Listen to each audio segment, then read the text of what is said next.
I like Conor Benn's chances better than before they interacted. Ryan said this is not going the distance. Do you believe him? I believe it's not going the distance. I think somebody's going to get knocked out. I think both their styles, when you match them up, like I told you early on, you got Ben, who can punch, right? And anybody that can punch always tends to put Ryan on the defense. I think they're aggressive, and he's gonna have that approach, and he's gonna be real aggressive on him and put pressure on Ryan. Okay. And I just keep going back to, I watched the Rolly fight. Like, he took their left hook away, and I didn't think Rolly can do that, right? And then I think Benner's a lot better than Rolly. Another thing is— You don't think he's gotten better? Got you. What about Ryan Garcia fighting another young son from a legend, Conor Benn? That's gonna be so fun. Who do you like, Mike? I like Conor Benn talks a lot of crap. I like him too, but I want to see what happens. Yeah. That's a hell of a fight. A final one from myself, and I'd assume a lot of people would have asked you about it today, but obviously Ryan Garcia and Conor Benn got announced. I know you'd have been asked about that fight before, but now it's announced. How do you think that plays out on September 12th? I think it's come about because of the political sphere of how boxing is at the moment, but in terms of fighting in the ring, it's a mismatch.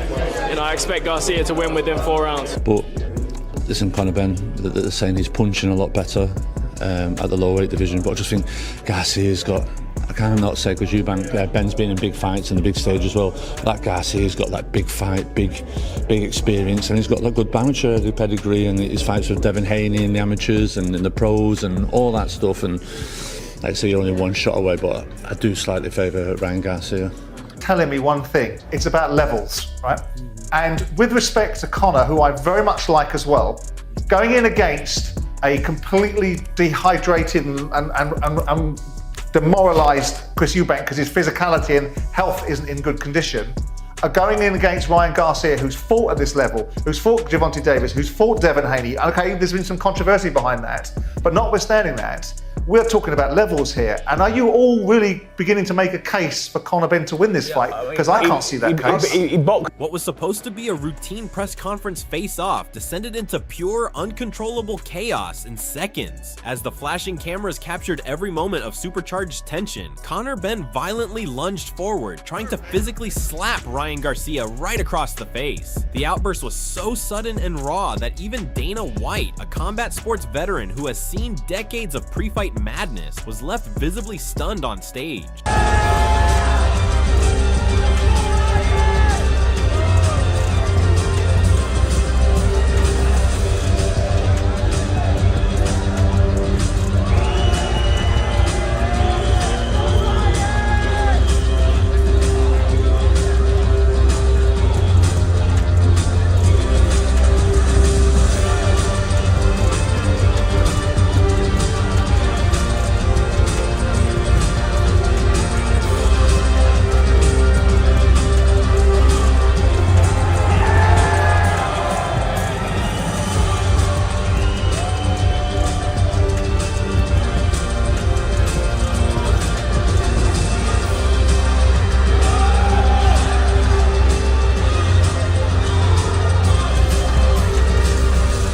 Hatred between these two fighters isn't built for marketing or staged for pay-per-view sales. It is completely real, and with their highly anticipated championship collision locked in, everyone is asking the exact same question. Is this upcoming fight a guaranteed brutal knockout for Ryan, or is he stepping directly into the most dangerous trap of his career?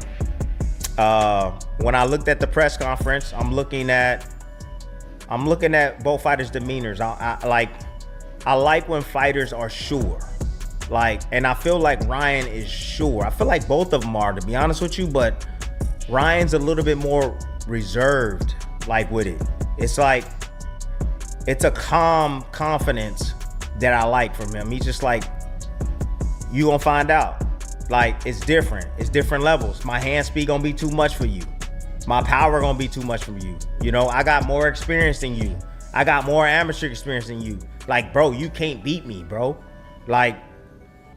You're not better than Haney. You're not better than all these other guys that I faced. Yeah, you might can punch hard, but I can punch harder as well. So he's not spooked with the talk coming from Conor Benn. And another thing, I think that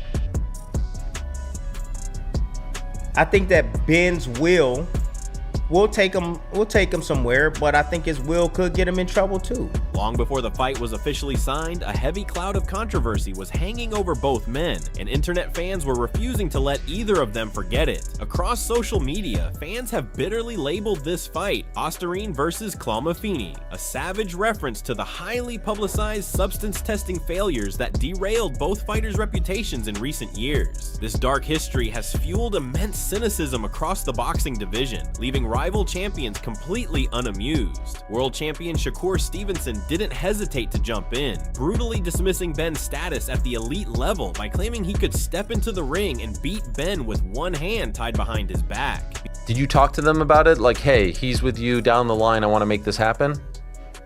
Yeah, I just talked with him not too long ago because he was afraid that the Ryan Garcia fight wasn't going to happen. So I told him, like, shit, if it don't, I'll step in.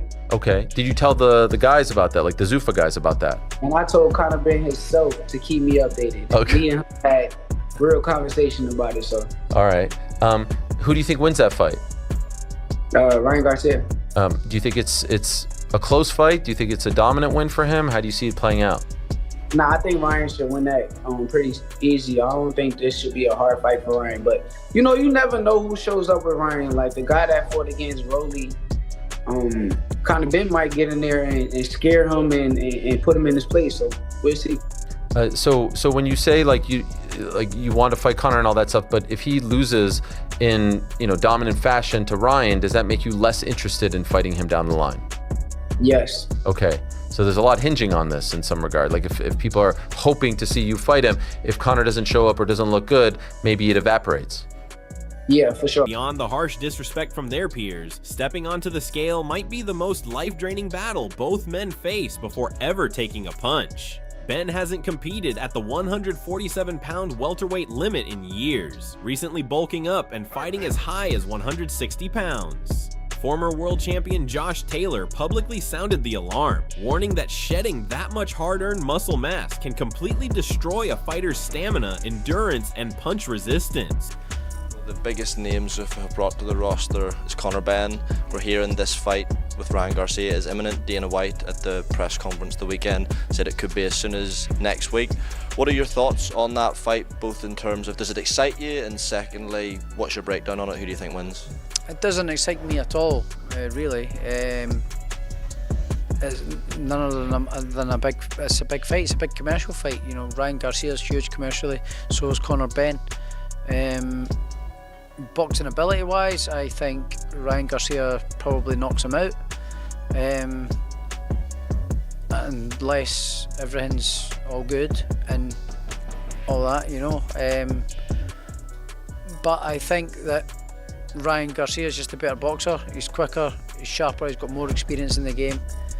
I don't think Conor Benn has done well, has improved a hell of a lot. He's quick, he's stronger, he's bigger and stronger than Ryan Garcia. But going off that last performance, I don't think Garcia's got anything to worry about. I think Garcia probably knocks him out after that last performance. Is there any route for Conor in your mind? Because we saw Ryan have flat performances, the Rolando Romero fighting Conor, up until the move up to 160 and trying to come back down to welterweight when he fought Bundy. There is that. Like, you've got to give him the benefit of the doubt. He's coming back down to 147. Well, it wasn't 147, 148 or 149, was it? Well, it was 150. It was it? Oh well. I thought it was maybe a little bit lighter than that, but. He might have weighed in at 149, but was contracted at 149. Right. Okay. So he weighed in 149, but then it goes another. It's coming down for 160, and after having all them. I don't know what to say, you know, because I might get a court case on my ass.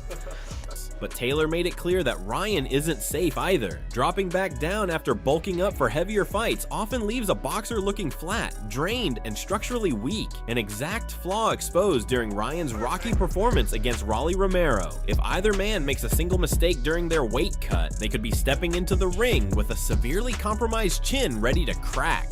But it might be a case of his body adjusting to being so heavy and taking off that muscle mass.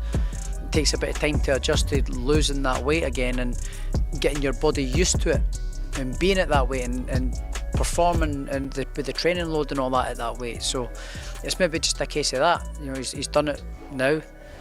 Hopefully he's been in the gym. I don't know what he's like. Hopefully he's still staying in the gym and he's not put on too much weight. And he can probably get back down to 147 then after that. So it remains to be seen. The mental warfare started way before physical hands were thrown, and Ben knew how to hit Ryan where it hurts most. Standing toe-to-toe, Ben began taunting Garcia in fluent Spanish, mocking his heritage and shouting that he isn't a real Mexican fighter. Yet Garcia seemed completely unbothered by the psychological games. Speaking directly to reporters, Ryan laughed off Ben's threats, firing back with supreme arrogance by calling him a corny attention seeker. That day is what I gotta do. You know, things are getting kind of heated with Conor already. I just spoke with him. And, you know, he's a big attention seeker. He's even to the right of me right now. He's probably going to try to do something or something. I don't know. He's just a corny guy. I'm not too worried about him because in the ring, I already know my skills are that much better than him. He could do anything. He could push me. He could try to slap me. I'm just too quick for him, too clean for him. He's not going to beat me. That's it. He just told me that he's going to make you quit during the fight. That's great. What are your thoughts on that? Please, make me quit. Make me quit. Please try. Because every time you come in, bow, bow, bow, bow. I'm like, yeah, how many times am I going to hit you? Bow! Bro, take it easy. He's already ugly. I don't want that smoke. He's already ugly. He's about to get uglier. Trust. You seem very fired up. What does he have to offer in terms of threatening you? He just got a good mouth, man. That's good promotion. He's just a big yapper. That's it. That's what's going to be the best part about it.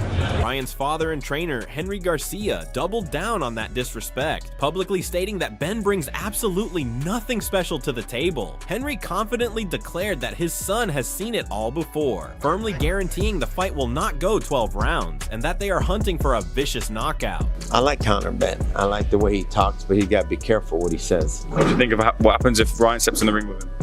Oh, it's gonna be total war. But you know what? Our IQ is a lot better, and I know that for a fact. But it's okay, you know. He likes to sell the fight. Hey, more power to him. Despite the massive commercial hype surrounding the fight, an overwhelming majority of boxing pros view this matchup as a complete technical mismatch, and the odds makers agree. Garcia recently opened as a massive -430 betting favorite, giving him an 81% implied probability to destroy Ben. So you got two guys who are very popular. Conor is very popular in the UK. Ryan is popular in the US, but probably worldwide with his YouTuber audience, streamer audience. So I do think that, you know, fight makes sense from that perspective. I think you not make it, but as far as the kind of fight it's going to be, it's going to be a disappointment as a fight. I think it's a one-sided fight. I don't think Conor Benn is on that level. Call Ryan a YouTuber, call Ryan a streamer, call Ryan what you want. But when Ryan shows up focused, Ryan is still a world-class fighter, and that's for that reason he owns a world championship. For me, Conor Benn is a guy who's placed there out of popularity, and unless you do the Julio Cesar Chavez Jr. route, where you rob half of the guys on his record and you rob them, this guy's never going to become a world champion, you know. And I think that, you know, this fight is popular for a lot of reasons, but ultimately, as a fighter, the people on the inside as a fighters, and we're in the minority, the people that actually understand boxing, the people that watch this fight, these two guys are so popular that the majority of people are going to bring, the majority of the people that get brought to a fight like this, brings their attention to a fight like this, are not boxing people, right? So they're just going to watch it out of the curiosity because both of these guys are so popular. And that's why these kind of fights cross over, right?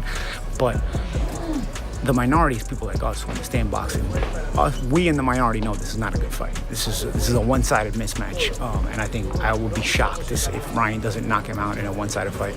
Industry veterans like Tim Bradley and Paulie Malignaggi have slammed Ben's lack of elite experience, while trainer Greg Hackett broke down Ben's movement as entirely predictable.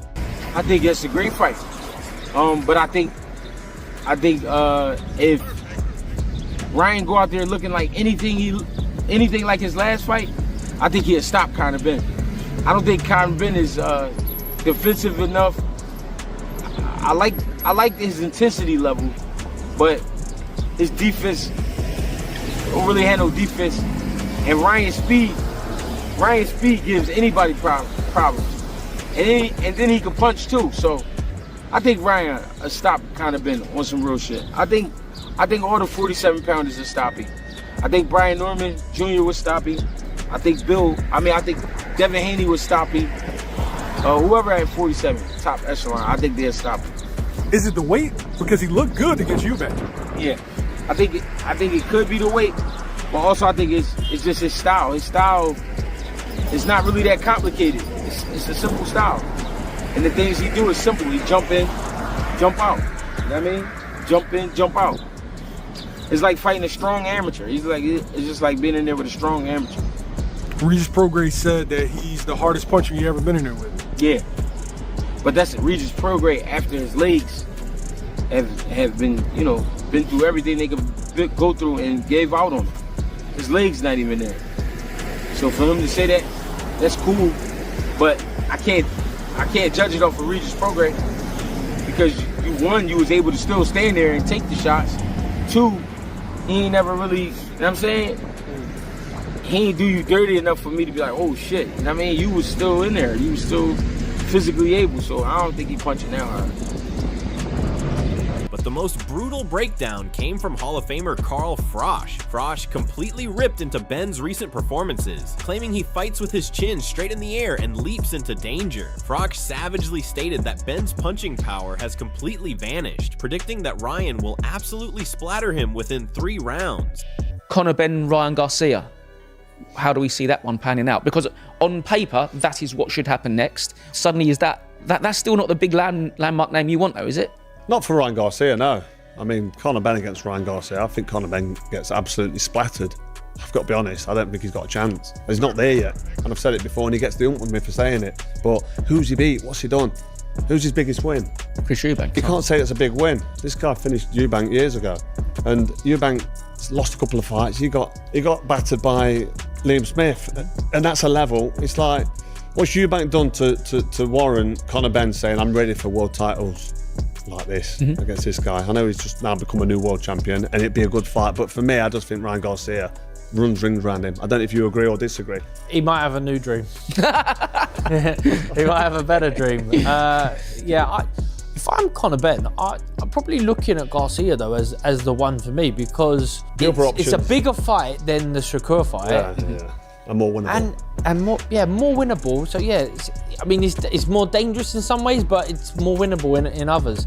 And I think that's the fight that I would be really excited for. To be honest, because I think Conor Benn, whether he's limited or unproven in certain ways, he's got an exciting style and he's good to watch. He's fun to watch, and he's coming off a massive high. And he's a much better fighter now than he was a year ago, just through having those 2 camps, fights, the whole process against Eubank, performing on the highest stage, coming back from a loss to avenge it in a great way. And maybe it might be flattering because Chris Eubank was so finished, but I think the Garcia fight, I think it's a great fight, really. And if you step outside the traditional boxing world, the biggest voices in mainstream sports media are just as divided. Veteran analyst Max Kellerman recently went on record to completely shut down Conor Benn's chances of an upset. This is going to be Conor Benn's, first fight at 147 in 4.5 years, so that is not easy. I've been around Conor Benn a lot. He's a big guy.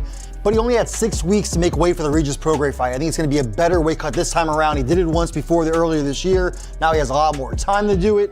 And don't forget, right, Tim? He was a massive puncher at 147 years ago. Yeah. I think about the fights against Chris Algieri, Chris Van Heerden. I'm not saying those guys are killers, but those were big knockouts. Ryan Garcia and Conor Benn, I almost called him Nigel, and Conor Benn are both big, strong, power punching welterweights.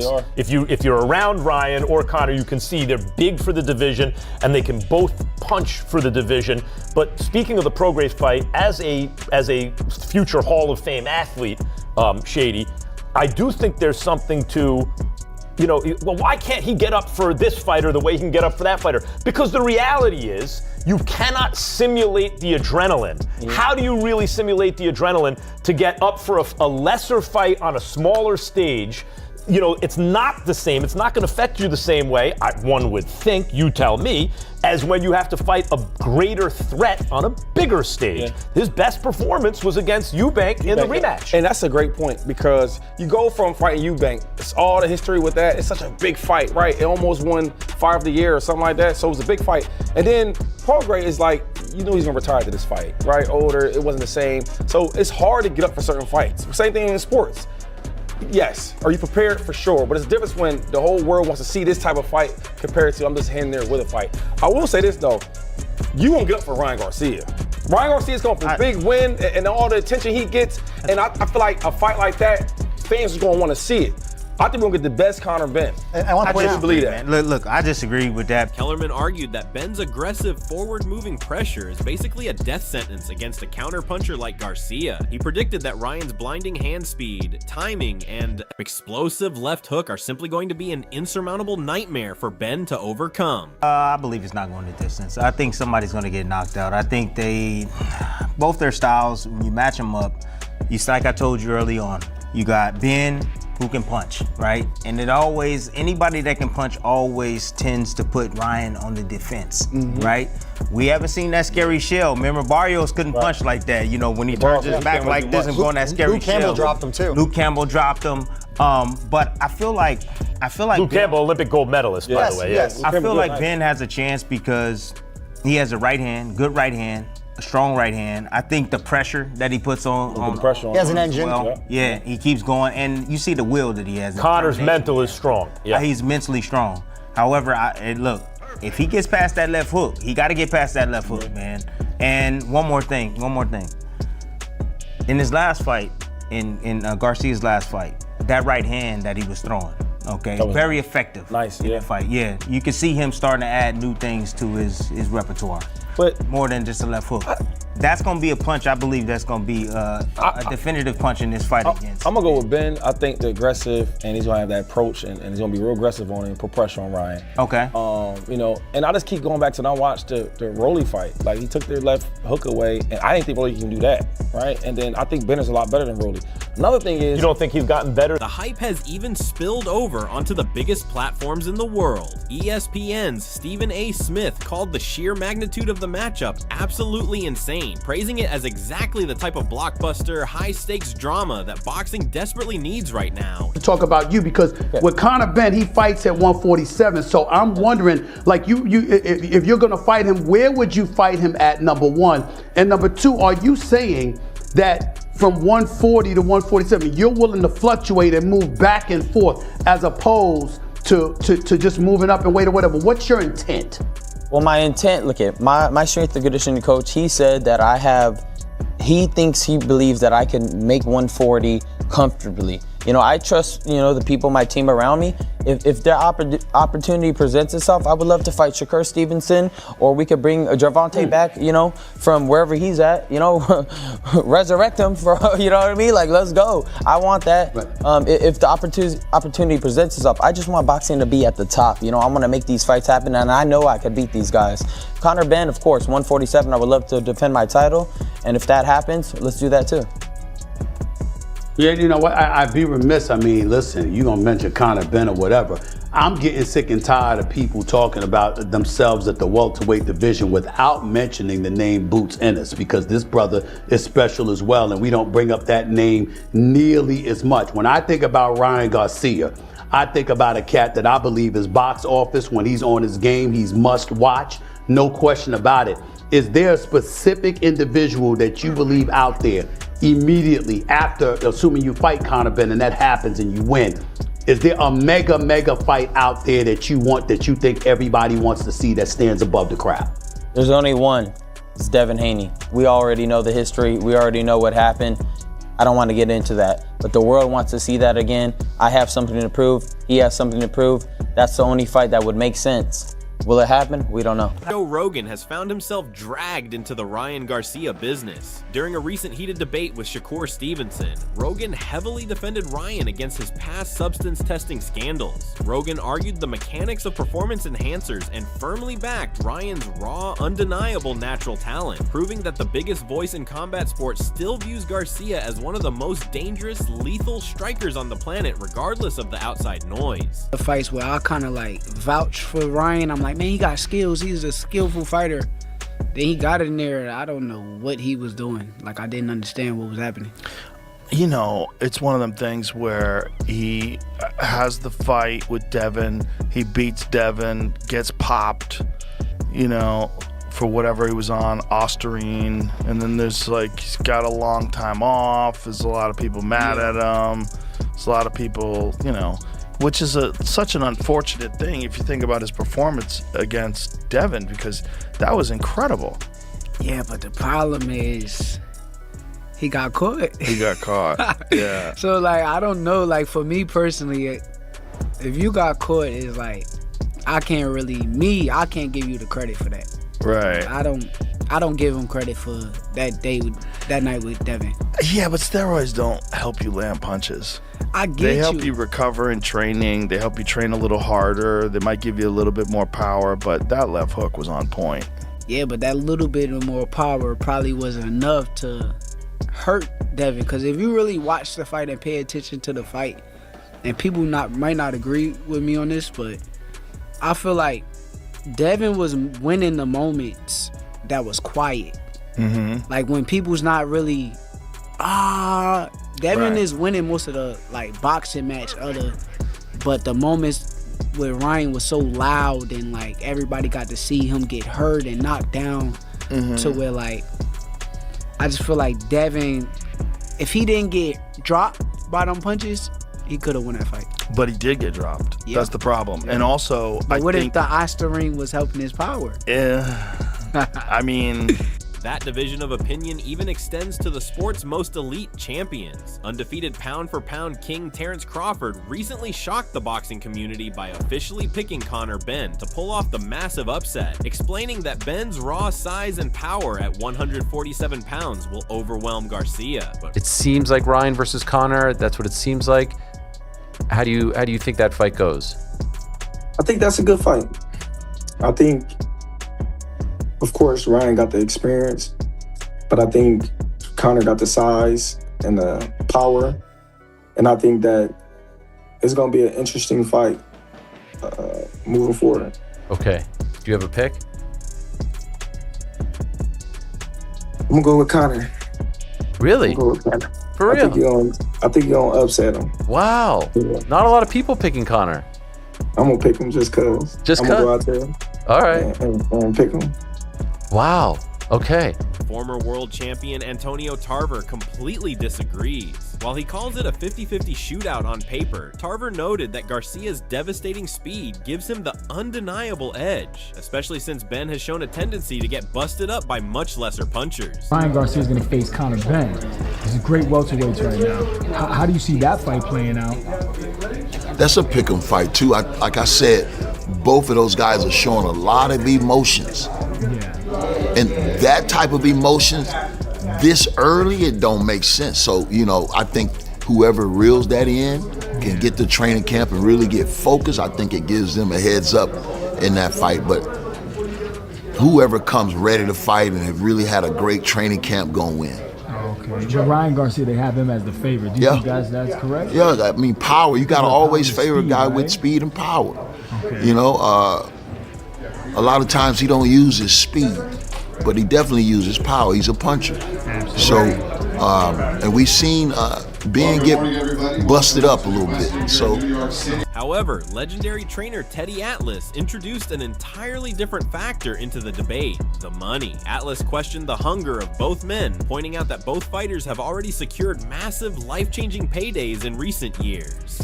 With so much money in the bank, Atlas warned that it all comes down to who actually still wants to fight at the highest level when things get dark and violent in the middle rounds. Watching the press conference, both fighters are in their own ego.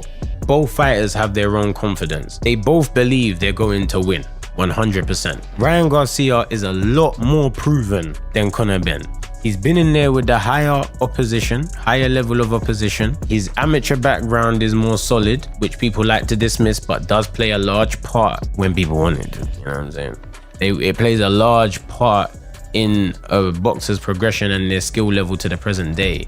You have to put Ryan Garcia as a favorite. We've seen Conor Benn have a war against Chris Eubank Jr. in the first fight. We saw Conor take Chris Eubank Jr. apart in the second fight. I personally would put that down to weight drain. I think the first time doing it was a mad thing, and I think asking man to do it again is crazy, and he's not the youngest of fighters out there, which plays a part. But at the end of the day, Conor did stick to the game plan, and he did get that win in a very extremely convincing fashion. Then we see him against Regis Prograis, which wasn't the best performance. So that had people questioning if Conor has fought at middleweight for 2 fights and then got down to 149, not 147, 149, and was looking a bit shaky. How is he going to look at 147? Big factor. Keith Thurman issued a similar reality check, warning Ryan not to just coast on his fame and take the check, but to show up and solidify his legacy. He was at 47, yeah. Where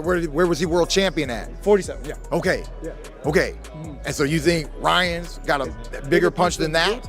Bigger punch than, you know what I'm saying? Yeah, because when Ryan touches you. No, when he touches lightweights, see, he hasn't dropped real welterweights. Okay, yeah. Is there even a real welterweight in the welterweight division? I think Conor Benn's the only real welterweight left at 147. So this new welterweight game is lightweights moving up.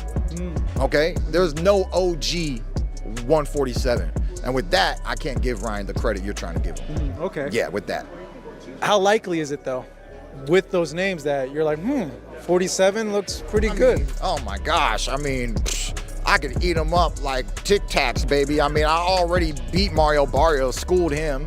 He's champion and remaining champion. He got back-to-back draws. That's a history in the making. Not an entertaining one, but it's history in the making. Drawing, you know. So let's see if Ryan can, beat him. And then, like I said, they're all lightweights moving up. So then if they were to ever try to see us at 54, then they're playing with fire once again, stepping in to somebody else's territory once again, you know? When you poll the rest of the boxing world, the predictions largely echo that same sentiment. Analysts like Aqib Tahlat and Max Kellerman, along with title contender Arjan Gariski, all point to Ryan's blinding speed and terrifying left hook as the ultimate decider.